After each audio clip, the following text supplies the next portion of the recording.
তোমরা যদি আমার পক্ষ থেকে নেয়ামত পাও, নেয়ামতের শুকরিয়া আদায় করো। যদি তোমরা নেয়ামতের শুকরিয়া আদায় করো, তোমাদের উপরে আমি নেয়ামত আরো বাড়াইয়া দেব। আর নেয়ামত পাওয়ার পরে শুকরিয়া যদি আদায় না করো, নেয়ামত তো বাড়ানো হবেই না, বরঞ্চ সত্য আযাব তোমাদের উপরে চাপাই দেওয়া হবে। তাহলে নেয়ামত পাওয়ার পরে শুকরিয়া আদায় করলে আল্লাহ খুশি হয়। আল্লাহ কি হয়? তাহলে বেশি বেশি নেয়ামতের শুকরিয়া আদায় করতে হবে। কথা ঠিক? রব্বুল আলামিন কি পরিমাণ খুশি হয়। মুসা আলাইহিস সালাম রওনা করতে আল্লাহর সঙ্গে দেখা করে, রাস্তার পাশে দেখে কতগুলো হাঁস বসে আছে। আল্লাহর কুদরত, হাঁসগুলোর জবান খুলে গেছে। হাঁসগুলো বলতেছে, নবী কোথায় রওনা করছেন? আল্লাহর সঙ্গে দেখা করার জন্য। হাঁসগুলো বলতেছে, নবী আমাদের একটা আরজি আল্লাহর কাছে পেশ করবে। বহুদিন পর্যন্ত বৃষ্টি হয় না, অনাবৃষ্টির কারণে মাখলুকাত গুলো কষ্ট পায়। কবে নাগাদ বৃষ্টি হতে পারে আল্লাহ থেকে তো জানিয়ে এসে। নবী বলে, রব্বুল আলামিন হাঁসগুলো জানতে চাইছে কবে নাগাদ বৃষ্টি হইতে পারে, মাখলুকাত গুলো কষ্ট পায়।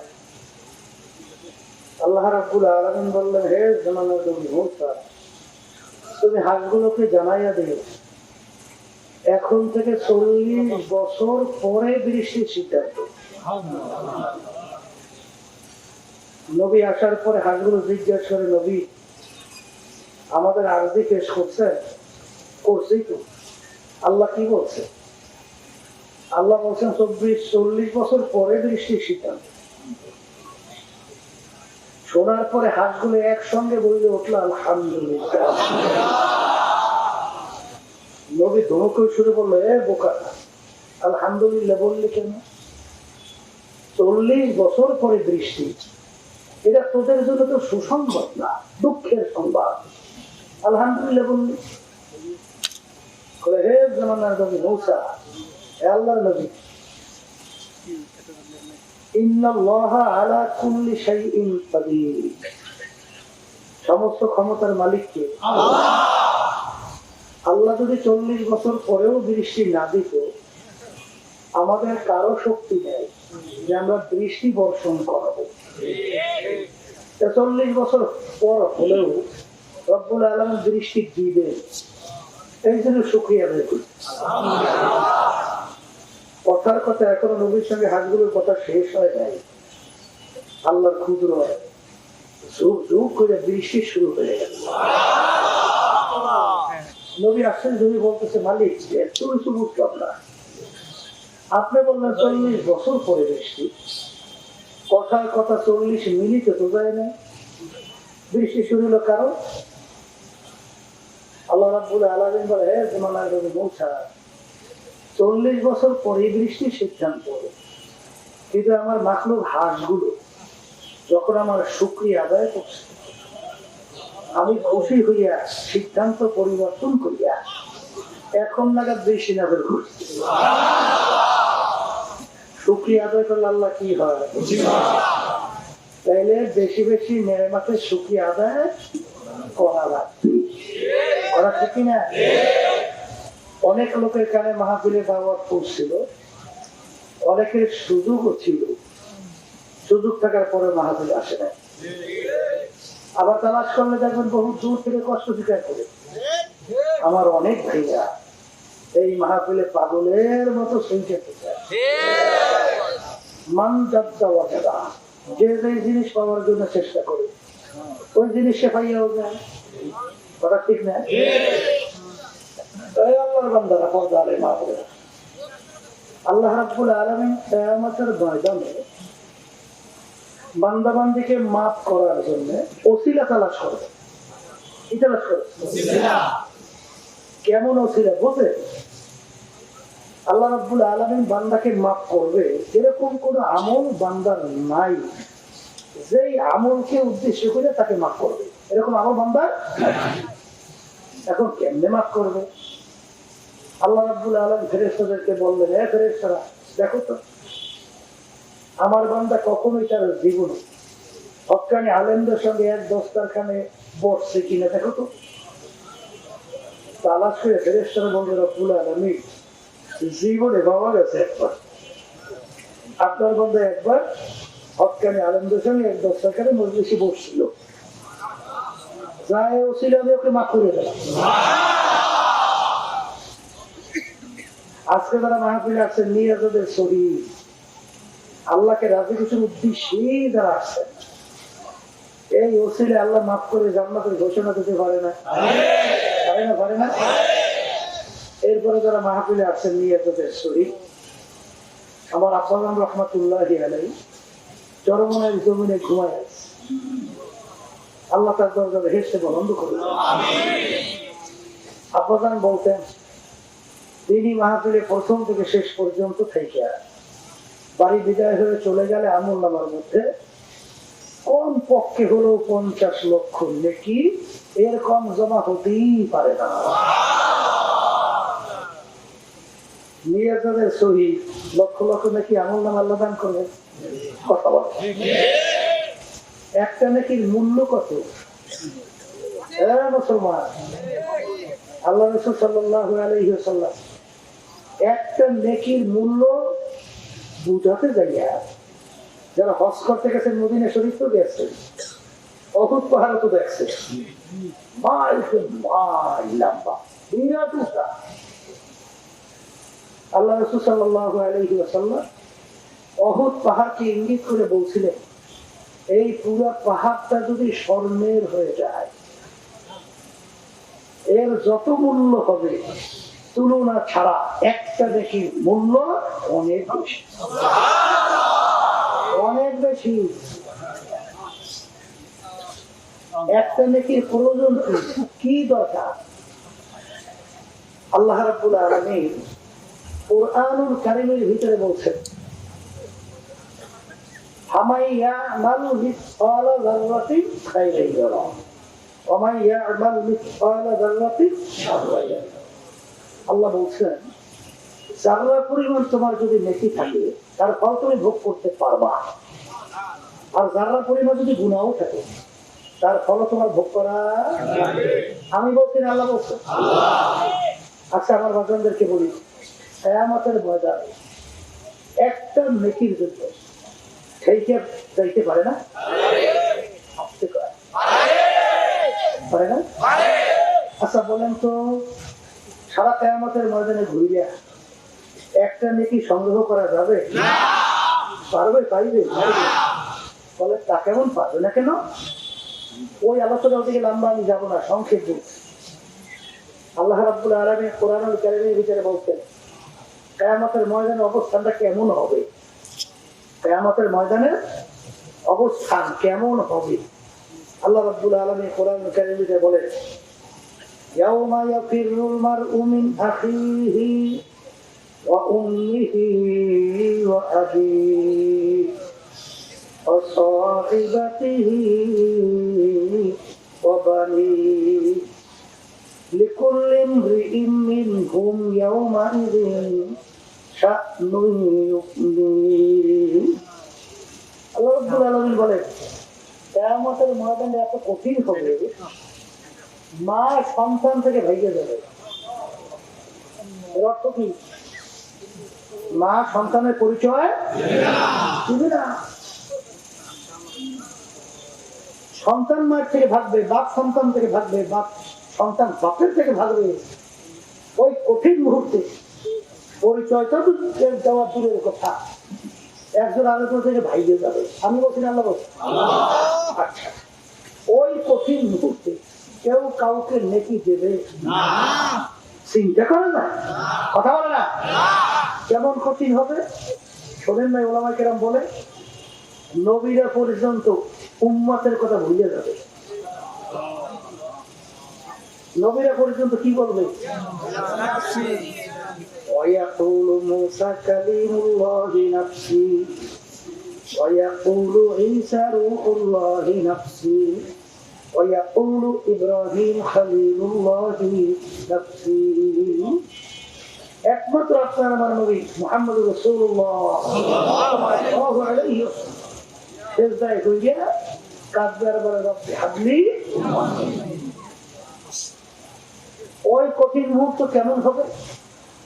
আল্লাহ রাসূল সাল্লাল্লাহু আলাইহি ওয়াসাল্লাম আয়েশা সিদ্দিকা রাদিয়াল্লাহু তাআলা আনহা তাকে একদিন বলতেছিলেন, আয়েশা রে, কিয়ামতের ময়দানে সমস্ত মানুষ উলঙ্গ অবস্থায় উঠবে, ল্যাংটা।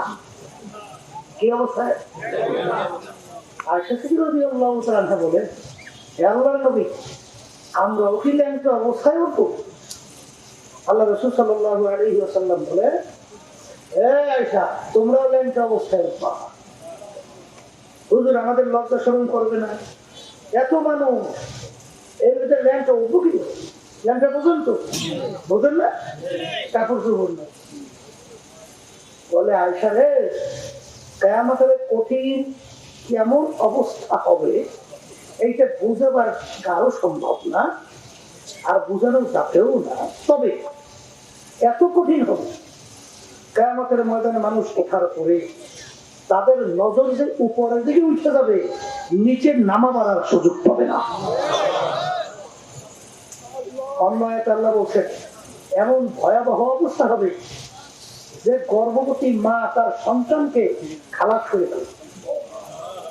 এত বড় কঠিন মুহূর্ত, ওই মুহূর্তে কেউ কাউকে নেকি দেবে? চিন্তাও করা যায়, আসতে করে। কিন্তু আমার বাজানদেরকে বলবো, যারা এই মাহফিলে আসছেন, নিয়ে তাদের শহীদ একটা দুইটা আল্লাহ কবুল করে, লক্ষ লক্ষ রেখে আমল নামায় দান করবে। এখন যারা মাহফিলে আসছেন, দেখছেন না ঠকছেন? এটা মুখ খুলে বলেন দিয়েছি। আর যারা মাহফিলে আসে না, বলেন না। এখন আপনার আমি বলি তো ঠকছে, কিন্তু ওরা আবার কি জানে, আমাদের এই কথা শুই না, নেকির কথা শুই না, এই কিয়ামতের ময়দানের কথা শুই না, মিষ্টি মিষ্টি হাসে। আবার একজন আর একজন টিটকেরি মাইরা হাসতে হাসতে একজন আরেকজনের গায়ে ধইলা ধইলা পড়ে।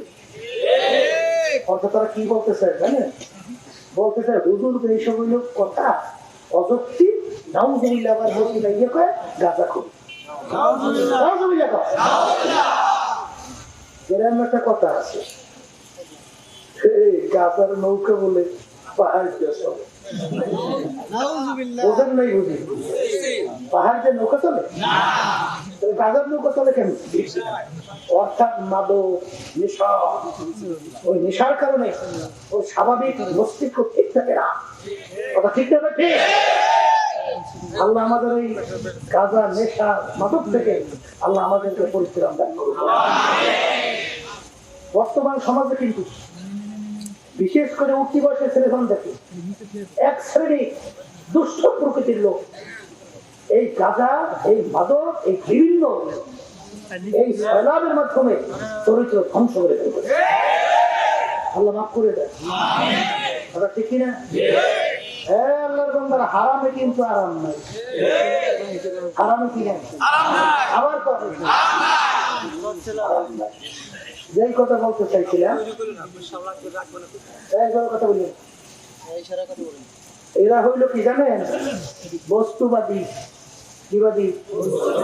বস্তুবাদী বলছে, অর্থাৎ তারা বলতে চায়, যা দেখি না দু নয়নে, বিশ্বাস করি না গুরুর বচন।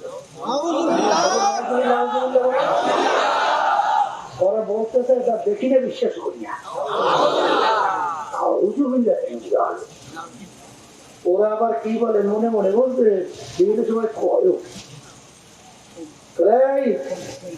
হুজুর আলোচনা করে মেয়া, আল্লাহ রাব্বুল আলামিন যাকে ছোট একটা বেহেশত দান করবে একজনকে, যাওয়ার পরিমাণ কি? ছোট ছোট ছোট বেহেশত একজনকে দেবে 10 দুনিয়ার সমান।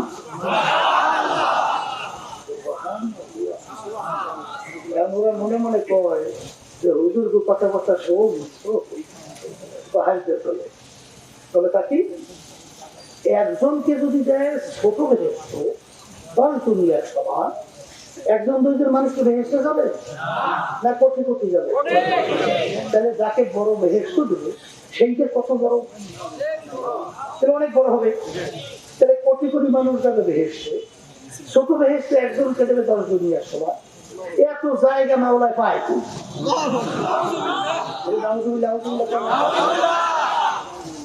যদিও নাকি বাংলাদেশে মুসলমানের সংখ্যা বেশি না, এই জন্য নাস্তিকেরা জনের সাথে কথা না কইলেও ভিতরে ভিতরে ওই কথা চলতে ঠিক কিনা?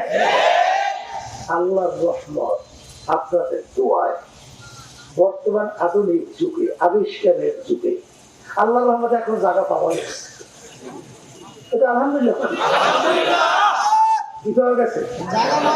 আচ্ছা করে হুজুর থাকে না। বৈজ্ঞানিক, বৈজ্ঞানিক কাকে বলে জানেন? বলেন বিশেষ জ্ঞানী। বৈজ্ঞানিক শব্দের অর্থ কি? বিশেষ জ্ঞানী। অর্থাৎ তাদের জ্ঞানটা আপনার আমার জ্ঞান হচ্ছে সম্পূর্ণ ব্যতিক্রম, এই জন্য তাদেরকে বলা হয় বৈজ্ঞানিক। আচ্ছা, বৈজ্ঞানিককে আবিষ্কার করার পরে বলছে আমরা যে সূর্যটা দেখতেছি, এই সূর্যটা নাকি দুনিয়ার চেয়ে 13 লক্ষ গুণ বড়। কয় লক্ষ? আচ্ছা, এরপরে কিছুদিন আগে আমেরিকা ওই যে মহাকাশ নিয়ে যারা রিসার্চ করে না, হাজারা নাসা নাসা এই মহাকাশ নিয়ে রিসার্চ করে, রিসার্চ করতে করতে কিছুদিন আগে ওরা মহাকাশের মধ্যে একটা গর্তের সন্ধান পাইছে। কি সন্ধান? কি সন্ধান? এই গর্তের নাম রাখছে কৃষ্ণ গহ্বর। কৃষ্ণগর বোঝেন তো, অর্থাৎ অন্ধকার গুহা। কথা বলছে? আচ্ছা, অন্ধকার গুহা।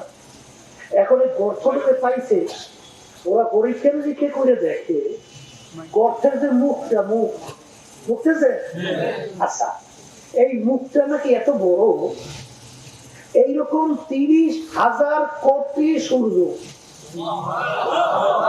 কত? 30,000 কোটি সূর্য একসঙ্গে ওই গর্তের ভিতরে ঢুকে দেখা যায়।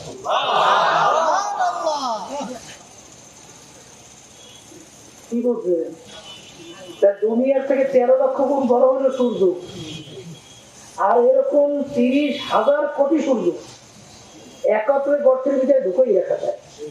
এখন বলেন গর্তের মুখটা কত বড়? এখন আল্লাহ রাব্বুল আলামিন যদি বলছেন যে যাকে আমি ছোট বেহেশত দেব, এই দুনিয়ার 100 দুনিয়ার সমান, মালিকের জায়গা আছে?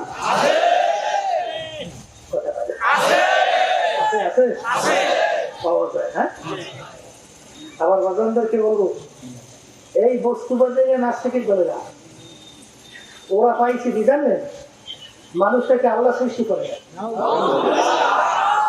বলে নাউজুবিল্লাহ, বলে মানুষটাকে সৃষ্টি হয়েছে বানর থেকে। আচ্ছা, এ নাস্তিক, যদি মানুষ বানর থেকে সৃষ্টি হয়, তাই নাস্তিক বানরটা সৃষ্টি করে কেনা?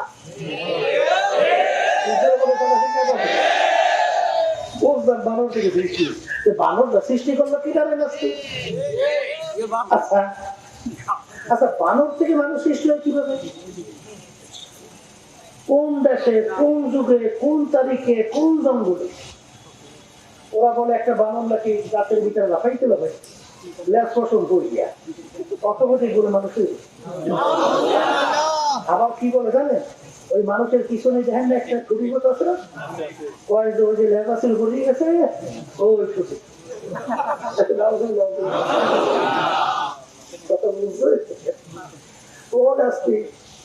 কোন দেশে, কোন যুগে, কোন তারিখ, কোন জঙ্গলে একটা বানর লাফাইতে লাফাইতে লেজ পছন্দ করে মানুষ হয়েছে, এরকম করে নির্দিষ্ট জায়গা দেখাইতে পারছে?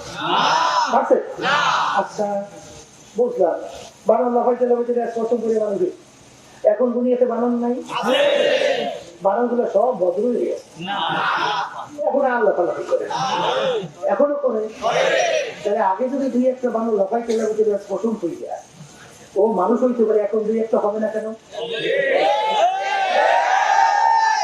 আচ্ছা, বুঝলাম। সবার বাস্তবকে বলি, দেখে কত বড় রাজনীতি। এরপরে ওই ইউনিভার্সিটির একটা ছেলে এই থিওরিতে পড়ছে, বুঝলি, পড়িয়া ও গেছে ঢাকা চিড়িয়াখানা দেখার জন্য। তাই চিড়িয়াখানা যারা গেছেন দেখছেন না, ওর তো ঢুকিয়ে যে বান্ধব পারো না, হাজার হাজার বান্ধব। এমন চিন্তা করে যে এই বানরগুলো তো কিছুদিন পরে এসে দেখো সব মানুষ হয়ে গেছে। ও পড়ছে বানর থেকে মানুষ হয়, এখন চিন্তা হচ্ছে বানরগুলো তো সব মানুষ হবে। কয়েক বছর পর আবার চিড়িয়াখানা গেছে দেখার জন্য, যাইয়ে দেখে বানরের ঘরে দিতে বানরগুলো সব বানর হয়ে গেছে, একটাও মানুষ হয় নাই। ব্যাপার কি, বানরগুলো মানুষ হয়েছে, এই বানরগুলো তো মানুষ ছিল না। এ বান্দরের জাত, তাম দুনিয়ার ভিতরে ইতিহাস পড়ে দেখো, 1000-এর মতো বৈজ্ঞানিক, তাম দুনিয়ার ভিতরে উল্লেখযোগ্য বৈজ্ঞানিকদের ভিতরে নোবেল পুরস্কার প্রাপ্ত অনেক বৈজ্ঞানিকের ভিতরে আছে। ওরা এই ডারউইনের থিওরিটি বলছে সম্পূর্ণ অযৌক্তিক, সম্পূর্ণ মিথ্যা, এটা কোনো যুক্তি হতে পারে না। কিন্তু আমাদের বাংলাদেশে 97-93% মতো মুসলমান। এই দেশের রাজধানী ঢাকাকে বলা হয় মসজিদের নগরী, এই দেশের রাস্তার মোড়ে মোড়ে মসজিদ মাদ্রাসা, এই দেশের মসজিদের আজানে বাচ্চাদের ঘুম ভেঙে যায়, যেই দেশের মুয়াজ্জিনের আজানে বাচ্চারা মায়ের কোলে ঘরে যায়, সেই দেশের মধ্যে আজকে আমাদের শিখতে হবে, আমাদের ভবিষ্যৎ প্রজন্ম সন্তান, সেখানে শিক্ষা সিলেবাসের ভিতরে বর্তমানে ঢুকানো হয়েছে যে মানুষটাকে আল্লাহ সৃষ্টি করে নাই, মানুষটাকে বানর থেকে সৃষ্টি করে।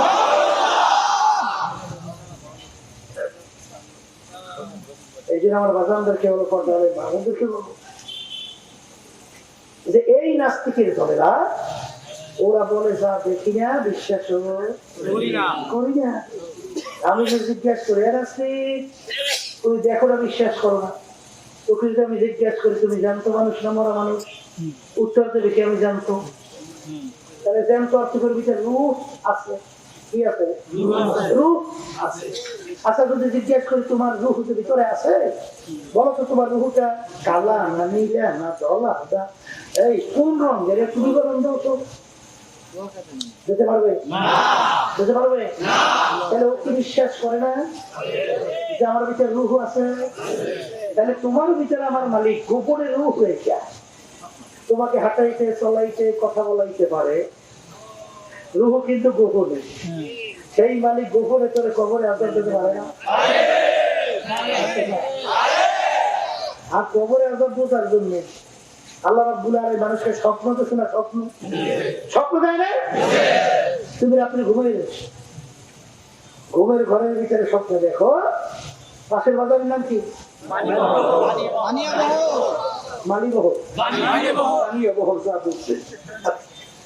তুমি বাজারে গেছো, বাজার যাইয়া বাজার করছো, রাত্র 12টার দিকে তুমি বাড়ি রওনা করছো, রাত্র 12টার দিকে তোমার শত্রু আগে থেকে তোমার বাড়ির দরজায় ওটাইয়া গোপনে অপেক্ষা করতেছ, তুমি আসবা আর তোমার বুকের ভিতরে ছুরি ঢুকাই দেবে।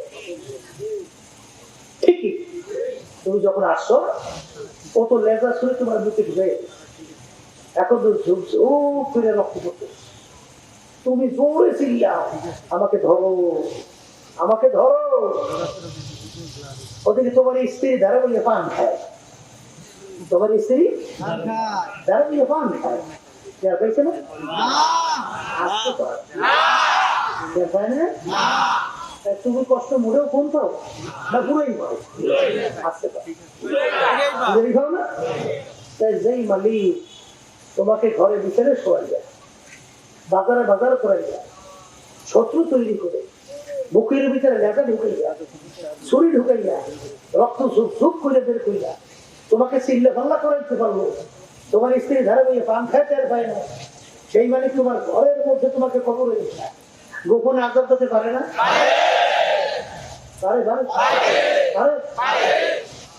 ভালো করে বোঝা লাগছে। এক শ্রেণীর বলে বান্দর থেকে মানুষ, আল্লাহ নাকি সৃষ্টি করে দেয়। তাহলে তুমি আল্লাহর পরিচয় পাবা কেমনে? আল্লাহ নিজে বলতেছে অবিল আফাকি ওয়া ফি আনফুসিকুম আফালা তুবসিরুন। হে বান্দা বান্দি, তুমি আমার পরিচয় লাভ করার জন্য তুমি তোমার নিজের দিকে তাকাও। তুমি তোমার নিজের দিকে তাকাও, তোমাকে নিয়ে তুমি মুরাকাবা করো। এক পর্যায়ে তুমি আমার পরিচয় লাভ করতে পারো। তাহলে হুজুর কেমন? সংক্ষেপে বেশি বলবো না। এই দুনিয়া সৃষ্টির পর থেকে যত মানুষ আসছিল এখন বর্তমানে আছে, আছে না?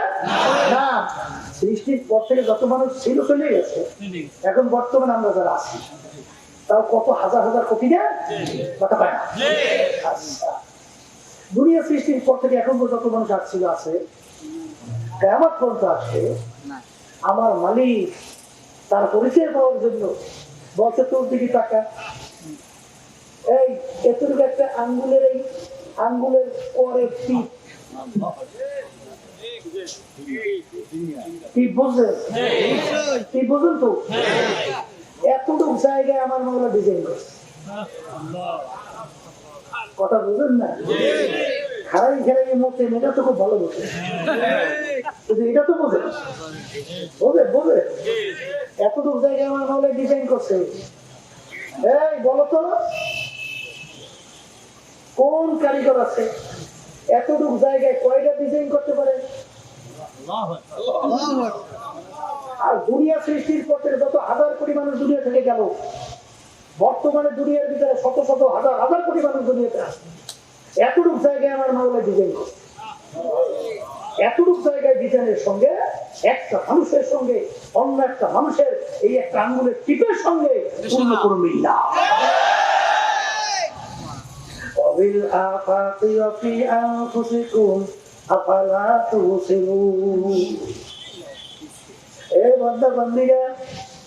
তুই তোর নিজের দিকে তাকে আমার পরিচয় লাভ করতে পারবি।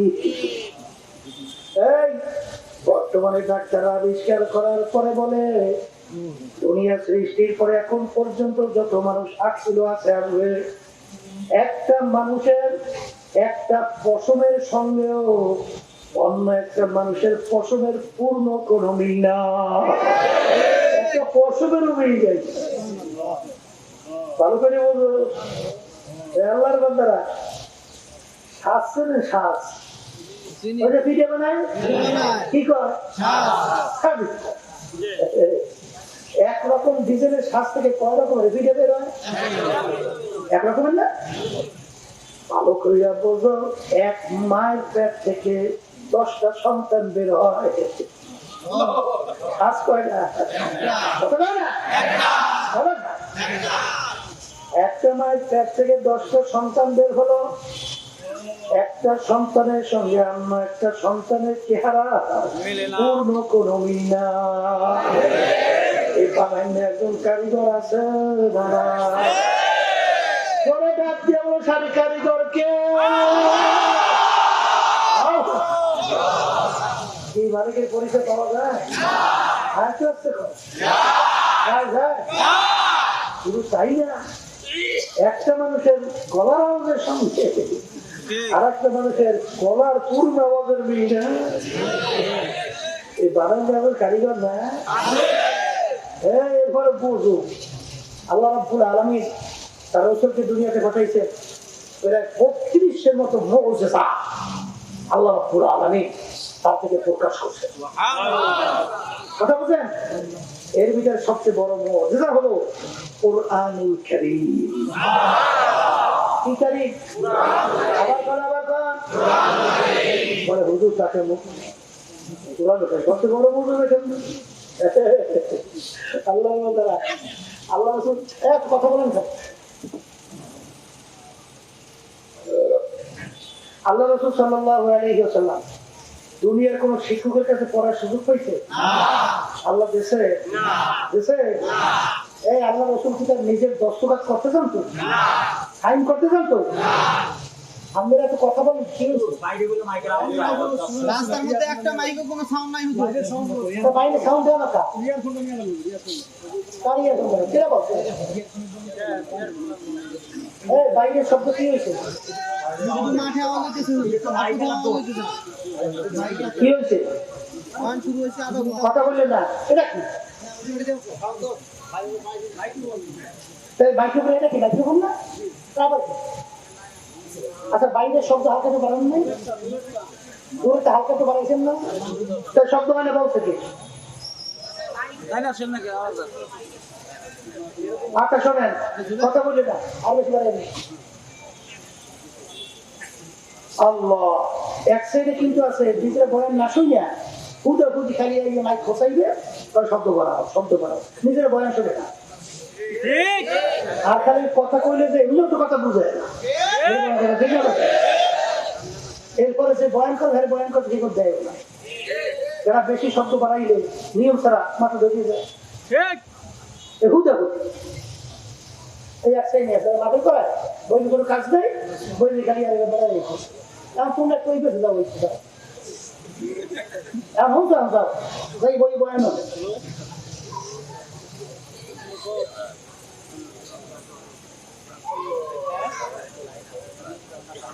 যেই কথা বলতে চাইছিলাম,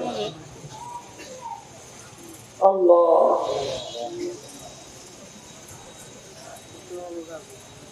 একটা মানুষের সঙ্গে আরেকটা মানুষের পূর্ণ গলার আওয়াজের কোনো কি নাই, যেই কথা বলতে চাইছিলাম। আমার ভাইদেরকে বলবো, মা বোনদেরকে বলবো,